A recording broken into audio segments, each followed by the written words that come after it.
조선 시대에 불행한 환경을 디딛고 성군을 일컬었던 한 왕이 있습니다. 사도세자의 아들 정조입니다. 그가 수많은 업적을 이루었지만은 그 중에서 하나가 우리가 잘 알고 있는 화성, 수원성을 건축한 것이었습니다. 이 화성이라는 것은 건축사에서 아주 길이길이 그 역사에 남게 되는데, 그때 당시 작성했던 화성 성역 육회라는 책을 보게 되면은 거기에 동원된 인원수와 그들의 월급 날짜, 또 뿐만 아니라 시공 기계와 그리고 재료 가공법 등등의 공사 일지 하나도 빈틈없이 이 성을 건축해 가는 과정에 대해서 상세하게 기록한 책입니다. 그 책에서 눈여겨볼 수 있는 신식 기계가 등장했습니다. 지렛대 원리를 이용한 거진기입니다. 거진기에서 또 더 발달된 농로라는 기계입니다. 이 기계는요, 크고 힘이 세서 성을 짓는데 무거운 돌을 나르고 꼭대기까지 이어지게 하는데 아주 필요한 좋은 그러한 기계였습니다. 소위 이처럼 지렛대라는 것은 고대 원시 부족 사회에서부터 사용됐던 것입니다. 흔히 동물의 세계 속에서도 침팬지도 지렛대 원리를 이용하여 자기가 필요한 먹이를 쟁취하는 것을 보았습니다. 긴 장대를 이용해서 한쪽에 힘을 주기만 하면은 반대쪽에 들어 올려집니다. 거진기와 농로는 사람의 힘이 아닌 도르래를 사용한 것이 차이점이 있을 뿐이지 모든 원리는 지렛대 원리입니다. 지렛대 원리는 다양한 분야에서 현대사회 속에서도 사용됩니다. 우리 교회 저 앞에 아파트를 짓고 있는데 아침부터 보게 되면 거대한 크레인을 이용하여 무거운 짐을 오르락내리락 합니다. 크레인은 거진기처럼 도레를 사용한 지렛대의 일종이죠. 제 생각에는요, 엘리베이터든 에스컬레이터든 이 모든 것이 다 지렛대 원리입니다. 경제 분야에서도, 경제 용어 중에서도 레베리지라는 말이 있습니다. 레베리지, 순수한 우리의 한글로 번역하게 되면은 지렛대의 힘입니다. 이 말은 내 기본적인 자본금 외에 외부로부터 투자한 자금으로부터 얻어낸 이익을 지칭할 때 레베지라고 합니다. 오늘 우리는 비교적 긴 그러한 성경 말씀을 읽었습니다. 흔히 어릴 때부터 이 말씀을 달란트 비유의 말씀이라고 일컬었죠. 그런데 그 속에서도 지렛대의 원리가 숨어 있습니다. 어떤 주인이 타국에 갈 때에 각각 그 종들에게 재능에 따라서 금 5달란트와 금 2달란트와 또 금 1달란트를 나눠줬습니다. 오랜 시간이 지난 후에 돌아와서 결산을 했습니다. 5달란트를 받은 자는 열심히 일을 해서 5달란트를 더 남겼습니다. 2달란트 받은 사람도 마찬가지입니다. 자기 나름대로 열심히 일해서 2달란트를 더 남겼습니다. 그러나 문제는 1달란트 받은 사람입니다. 전혀 일을 하지 않았습니다. 외부로부터 투자한 자금이 있었음에도 불구하고 레벨이지, 지렛대의 힘이 없었어요. 지렛대의 힘이 없이 그냥 모든 것을 묵칫돈으로 땅속에 파묻은 것을 알 수가 있습니다. 달란트라는 용어는요, 원래는 한 덩어리라는 뜻입니다. 이 명칭은 라틴어 탈레톰에서 나왔습니다. 우리가 잘 알다시피 이 달란트는 순수한 한 덩어리를 지칭하는데 그 안에는 재능이란 물질과 시간을 의미하기도 합니다. 심지어는 우리가 흔히 연예인들을 탤런트라고 합니다. 그 사람이 갖고 있는 재능을 의미하기도 하는 것이죠. 달란트의 무게는요, 시대와 나라마다 조금씩 달랐습니다. 보통 금 1달란트, 은 1달란트, 동 1달란트를 지칭할 때는 그 무게가 34kg라는 겁니다. 그런데 본문에서는 분명하게 언급하기를 금 한 달란트라고 기록되어 있습니다. 금 한 달란트를 34캐로가 되는 금 한 달란트를 화폐로 계산하면 과연 얼마 정도일까요? 그 당시 은 한 달란트가 600데나리오였습니다. 그런데 1데나리오는 하루 노동자가 걷어들이는 품삯이었습니다. 노동자가 은 34kg를 벌어들이기 위해서는 6,000일 동안 일을 해야 합니다. 근데 문제는 은보다 15배 내지 20배 비싼 것이 금입니다. 산술적으로 계산한다면 금 34kg를 벌어들이기 위해서는 노동자가 9만 일 동안 아무것도 먹고 자지 않고 벌어들여야지만이 남겨질 수 있는 금액입니다. 그러니 산술적으로 보통 평범하게 계산한다면 250년 동안 먹지도 않고 쓰지도 않고 모아야 들여질 수 있는 것이죠. 현재 시세로 치게 되면 일반 서민들이 도저히 만져볼 수 없는 금액입니다. 아마도 제가 임의로 정하는 것입니다. 금 한 달란트 가격이 약 1,000억 정도가 되지 않을까 싶어요. 한 사람이 1,000억을 받았다고 합시다. 또 다른 사람은 2,000억을 받았습니다. 그리고 다른 사람은 5,000억을 받았다는 것입니다. 5,000억을 받았던 5달란트 받았던 사람은 아주 성실했습니다. 이윤을 추구하기 위해서 좋은 물건을 사다가 먼 곳으로 배를 띄워서 장사를 했습니다. 그가 착실하게 일한 덕분인지 5달란트를 투자하여 거의 100% 또 5달란트를 남겼습니다.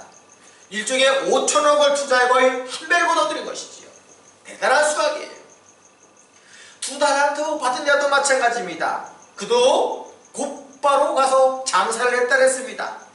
2,000억 플러스 2,000억이 되어 그는 도합 4,000억이 되는 거부가 되었습니다. 문제는 우리가 알다시피 한 달란트 받은 사람입니다. 한 달란트 받은 사람은 이윤을 추구하기 위해서 무엇이라도 해야 되는데 전혀 일을 하지 않았습니다. 그 대신에 땅을 파고 그곳에 돈을 묻었습니다. 꼭 대한민국의 마늘밭 사건이 생각이 납니다. 어떤 사람은 말하기를 다른 사람보다도 적게 받아서 화가 난 김에 그냥 마늘밭에다 돈을 파묻은 것이라고 평가를 합니다. 하지만 우리가 알다시피 1,000억은 결코 적은 돈이 아닙니다. 1,000억 정도면 어디서 무엇을 하든지 간에 이윤이 남습니다.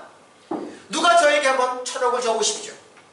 아마 제가 건물을 사서 건물주가 되든지 아니면 예수님께서 말씀하신 것처럼 취리하는 자들에게 맡겨서 이자를 받아도 아주 많은 금액이 남았을 것입니다. 그러니 한마디로 말하면 그는 주인께 받은 1,000억을 전혀 사용하지 않았다는 것입니다. 저는 달란트가 돈만 의미한다고 생각지 않습니다.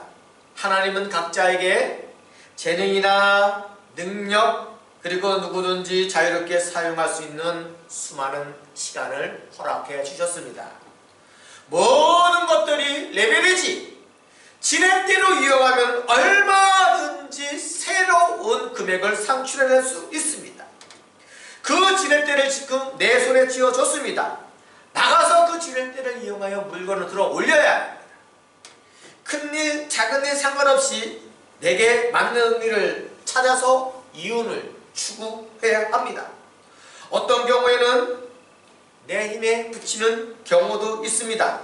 그래서 내 손에 지렛대를 들려준 것입니다. 그 지렛대의 원리는 간단해요. 돌을 개놓고 적은 힘을 가하기만 하면은 반드시 들어 올려진다는 것입니다. 다시 본문을 보겠습니다. 한 달란트 받은 사람은 전혀 자신이 사용할 수 있는 지렛대를 잡지 않았습니다.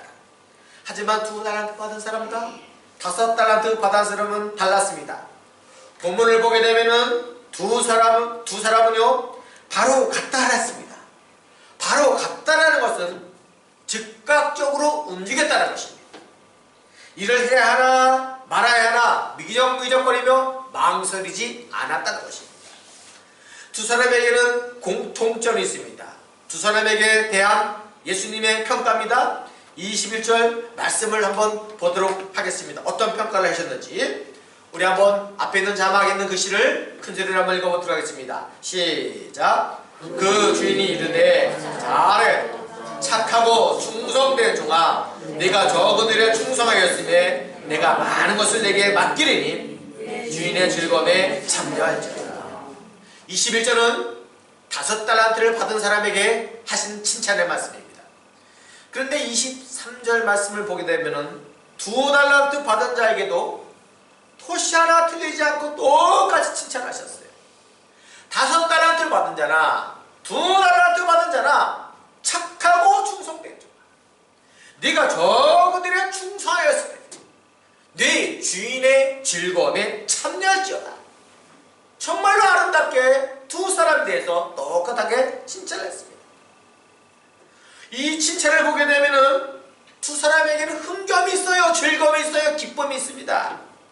음악으로 말하면요 경쾌해요.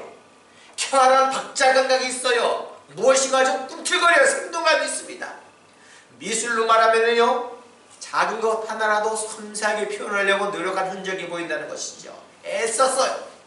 그리고 전체적으로 보면 화사해요. 그림 자체가 아름다운 색상 감각을 있어요. 매우 뛰어난 그림을 하나님이 자기 손에 쥐어진 붓을 이용해요. 그 지렛대를 이용해요. 마음껏 아름답게 조물조물하게 꾸몄다는 것입니다. 이 사람 두 사람들은요 하나님이 자기에게 준 능력, 하나님이 임시로 맡겼던 물질, 그리고 하나님께서 모든 것을 베풀었던 자원을 갖고 매우 성실하게 자신만의 세계 속에서 작품을 만들어냈습니다. 하나님께서 나를 충성스럽게 생각하여 맡겼으니 얼마나 감사합니다. 내 손을 붓을 들게 만드시고 그림 물감을 베풀어 줬으니 내 인생이라는 하얀 도화지 위에 내가 멋진 풍경화를 그리겠다는 야무진 마음이 이 두 사람 마음속에 자리 잡고 있었던 것입니다. 그러니 하나님께서 부어준 이 붓이라는 지렛대는 자신의 특기를 발휘하는 것입니다. 재능을 나타내는 것입니다. 하나님의 감사의 표출이죠. 그런 모습 속에서 성실하게 그려놓던 인생의 도화지 위에 성실하게 그려놓는 그와 같은 사람에게 착하고 충성된 총아, 네가 적은 일에 충성하였을 때 내가 많은 것을 너에게 맡기리니 네 주인의 즐거움에 참여할지 않아. 이 얼마나 멋진 칭찬입니까? 어제는 우리 교회가 사용하는 큐티책을 구입을 하기 위해서 잠시 서점에 들려야 됐습니다. 근데 새벽기도 때문에 일찍 교회에 나왔고 서점문이 9시 반에 열리기 때문에 이 교회에서 기다릴 수밖에 없었습니다. 기다리는 동안에 제 나름대로 청소도 하고 또 의자줄도 반듯하게 가지런히 놓았습니다.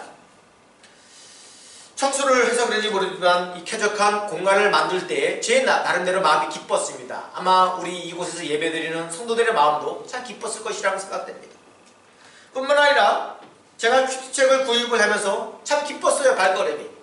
이왕이면 제가 혼자서 들 수 없을 정도로 정말 몇 박스를 그렇게 구입할 수 있는 그런 교회가 됐었으면 좋겠습니다. 어쨌든 간에 큐티책을 통해서 우리의 성도가 말씀을 통해서 하나님 앞에서 회복이 되고 또 은혜가 되고 그와 같은 것을 상상하면 목사로서 발걸음이 가벼워요. 목회자가 교회를 위해서 청소하고 또 하나님의 성도를 위해서 큐티책을 구입하는 것처럼 아름다운 것이 없어요. 기뻐요. 이건 이들이 아닙니다. 어떤 면 속에서는 나에게 주신 하나님의 달란트예요. 내게 주신 재능, 내게 주신 능력, 내게 주신 시간을 통해서 누군가를 위해서 나의 인생의 지렛대를 들어 올리는 거예요. 내 손에 쥐어준 지렛대를 갖고 힘껏 들어 올릴 때에 들어 올리는 본인이나 들어 올려 쓰임받는 제3자에게도 분명히 기쁨이 찾아올 것입니다. 그런데 한 달란트 받은 사람은 달랐습니다. 다른 두 사람이 보여준 섬김의 모습이 없어요. 24절 말씀을 한번 보도록 하겠습니다. 20절 앞에 있는 말씀입니다. 함께 읽어보겠습니다. 시작. 한 달란트 받았던 자도 와서 이르되 주인이여 당신은 무슨 사람이라 심지 않은 데서 거두고 해치지 않은 데서 모으는 줄을 내가 알았으므로. 자, 어딘지 모르게 그림으로 표현하게 되면 너무 어두워요. 인색해요. 마음이 좀 딱딱해져요. 두 사람은 달란트를 받자마자 바로 가서 망설임 없이 가서 이윤을 남겼습니다. 하지만 한 달란트 받은 사람은 달랐어요. 달란트를 주인이 주신 것이라고 말하지도 않아요. 자기가 일하지 않는 것에 대해서 변명만 합니다. 말만 늘어놓다는 것이지요.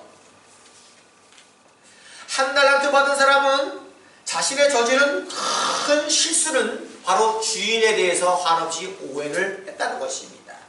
주인이 인색하다는 것입니다. 냉정하다는 것입니다. 주인과의 관계 속에서 이 감정적인 분리가 그의 마음속에서 자리 잡고 있습니다. 한마디로 그 달란트로 인하여 하나님과 나와의 관계가 완전히 끊겨져 나가는 아픔이 있다는 것입니다. 그 사람은 왜 내가 이렇게 일을 해야 되는지, 무엇보다도 나보다 다른 사람을 더 의식합니다. 왜 다른 사람은 2달란트, 5달란트 더 받았을까? 지금 이 사람은 자기 일보다도 제3자인 다른 사람에게 더 신경이 쓰고 있습니다. 그러니 즐겁게 일할 마음이 없습니다. 그 사람은 자기의 재능과 능력과 그리고 시간을 몽땅 폐기초기시켜버렸어요. 땅에 퍼묻었던 것이죠. 더구나 그 사람 마음을 가만히 한번 살펴보시기 바랍니다. 한탕주의가 자리 잡고 있어요. 아주 독도놈 싶보죠. 심지 않는 데서 거두고 해치지 않는 데서 모은다. 이것은 아무런 노력 없이 공짜로 자신의 인생을 얻겠다는 것입니다. 세상에는 공짜가 없습니다. 우리는 하나님께서 주신 각자의 재능에 따라 일을 해야 합니다. 일할 때 기쁨이 있고, 일할 때 그 가정에 안정감이 있고, 일할 때 그 안에 속에서 큰 이윤을 추구합니다. 주신 능력에 따라 이윤을 추구하다 보게 되면 거기에서 하나님의 위대한 섭리를 발견할 수 있습니다. 무엇보다도 우리에게 주신 달란트 중에 시간을 아껴야 합니다. 지금 한 달란트가 받은 것이 문제가 아니에요. 작은 일이든지 큰 일이든지 나에게 하나님이 허락한 일을 주어진 공간 속에서 충성스럽게 일을 하다 보게 되면 반드시 하나님께서 더 큰 일을 맡겨주십니다. 이것이 천국의 회계의 원리입니다. 보십시오. 주인은 한 달란트 받은 자에게 악하고 게으른 종이라고 책망했습니다. 정말 이제 그 사람은 자신이 갖고 있는 재능과 능력과 시간을 전혀 투자하지 않았습니다. 오로지 주인과의 관계 속에서 이탈하고자만 노력했을 뿐입니다. 작은 우애를 만들었고, 하나님과의 관계 속에서 감정적으로 대립을 했고, 전혀 말도 되지 않는 논리 속에서 자신의 주장만 계속 주저리 결국만 늘어왔다는 것입니다. 그러니 그 사람은 처음부터 시종일관 전혀 일할 생각이 없는 공짜 인생을 살고자 작심한 것입니다. 이 세상에서 작은 일, 큰 일이 어디에 있습니까? 또한 중요한 일, 중요치 않은 일이 어디 있다는 말입니까? 이와 같이 분리하는 것은 악한 사람이 갖고 있는 특징입니다. 하나님은 그 사람이 갖고 있는 재능과 능력과 시간을 맡겼습니다. 무작정 맡기셨죠. 맡긴 이후에는 언젠가는 그의 인생을 평가할 날이 있을 것입니다. 5달란트와 2달란트를 받은 자에게는 착하고 충성된 종아, 네가 작은 일에 충성하였음에 네 주인의 즐거움에 참여하리라라고 정말 아름다운 칭찬을 하겠지만은, 1달란트 받은 사람들처럼 산다면은, 야, 게으른 종아, 내게 있는 그 1달란트를 빼앗겨서 있는 것까지 다 빼앗기는 수모를 당한다는 것입니다. 지난주에 우리 교회에서 재정보고를 했습니다. 여러분, 재정보고를 보았을 때 무엇을 느꼈습니까? 한눈에 보아도 수입과 지출, 그리고 1달러라도 빈틈이 없이 깔끔하게 기재된 것을 우리는 보았을 것입니다. 사실 이 정도 규모는 우리 교회 재장 집사님에게는 일거리도 아닙니다. 제가 알기로는 우리 교회 재장 집사님은 대학교 때 컴퓨터를 전공했고 한국에서도 대기업을 다녔었고 뿐만 아니라 이곳에서도 계속해서 호주 사회수에서도 대학교에 근무 중에 계십니다. 다른 사람이 인원 감축이 되었을 때도 오히려 우리 집사님은 죄송하지만은 학교에서 인정을 받아 승진할 정도로 아주 능력이 탁월한 분입니다. 집사님은 어떻게 생각하실지 모르지만은 정말 이 일은 우리 교회가 비록 작지만은 우리 집사님에게 가장 걸맞는 달란트입니다. 집사님에게 하나님께서 주신 탁월한 재능과 능력이 있다는 것이죠. 시간적인 면에서 부족할 수 있지만은 헌신적인 충성, 봉사로 따뜻한 마음을 통하여 이것을 섬긴다면은 그것이 하나님 앞에서 큰 달란트가 될 것입니다. 저는 확신합니다. 제가 재정지사님 한 분을 통해서 예를 들었지만은 또 다른 부분에서 봉사하시는 다른 집사님도 마찬가지입니다. 결코 우리 교회 집사님들은 이 악하고 게으른 종아라고 책망받은 분이 한 분도 없습니다. 오히려 모든 분들은 착하고 충성된 종아, 네가 적은 일에 충성하였음에 내가 많은 것을 맡기노라. 네게 맡기노라. 여러분 이 말씀을 기억해야 됩니다. 이것이 바로 7대 원리예요. 작은 일에 충성스럽게 일어나 보게 되면은 하나님께서는 더 크고 더 큰 위대한 일을 맡기십니다. 누가 충성스럽게 일하는 사람을 하나님께서 팽개치겠습니까? 오히려 주인의 입장 속에서는 성실하고 충성스럽고 하나님의 자식 주신 모든 재능과 물질과 시간을 아껴 투자하여 하나님의 나라를 위하여 헌신 충성 봉사하는 자를 하나님이 더 귀하게 쓰이는 것을 알 수가 있습니다. 무엇보다도 이 세상에서 받을 수 있는 최고의 칭찬 중에 하나는 주인의 즐거움에 참여하는 자가 될 것이라는 것입니다. 창세전의 성부, 성자, 성령 하나님께서는 한자리에 모여서 서로 기쁨의 찬양을 불렀습니다. 그 영화를 착하고 작은 일 앞에 속에서도 충성스럽게 사명을 감당하는 사람들에게 주신다는 것입니다. 다시 말씀드립니다. 하나님은 살아계십니다. 살아계신 하나님께서 우리에게 각자의 필요한 인생의 지렛대를 허락해 주셨습니다. 그 지렛대를 갖고 충성스럽게 여러분의 삶 속에서 일하십시오. 그러면 하나님께서 반드시 더 큰 일을 허락해 주십니다. 하나님은 악하고 게으르고 말 많은 사람들에게는 일을 맡기기를 주저하십니다.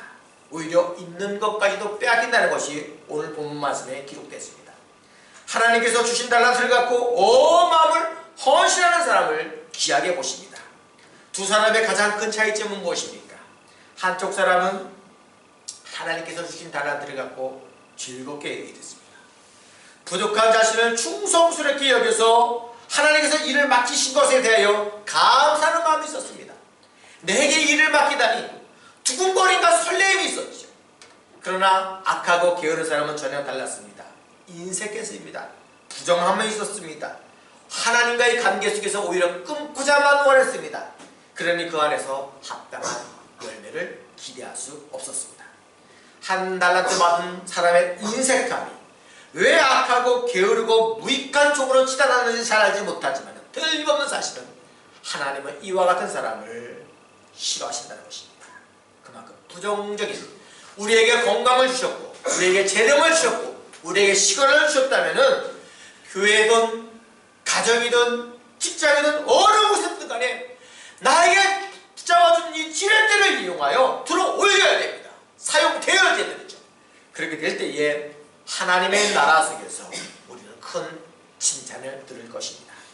말씀을 맺습니다. 우리 모두에게는 하나님께서 달란트를 맡기셨습니다. 한 달란트이든지 두 달란트이든지 아니면 5달란트이든지 우리 모두는 각자가 다 달란트를 받은 사람입니다. 그 달란트 앞에 속에서 우리는 어떠한 모습으로 살아가겠습니까? 하나님께서 주신 달란트라는 이 지렛대를 이용해서 더 많은 물건과 더 많은 사람에게 영향력을 끼칠 수 있는 그와 같은 삶을 살아갈 때에 내게 주신 재능, 내게 있는 능력, 내게 맡겨주신 시간과 물질 아래 속에서 하나님이 즐거움과 기쁨을 허락해 주실 것입니다. 이와 같은 사람에게는 반드시 천국 회개 원리에 입각하여 더 크고 더 아름답고 더 풍성한 일거리를 맡겨주십니다. 부디 이번 한 주 동안에 이와 같은 삶을 살아갈 수 있는 귀한 성도가 되어지길 주님의 이름으로 축원합니다. 아멘.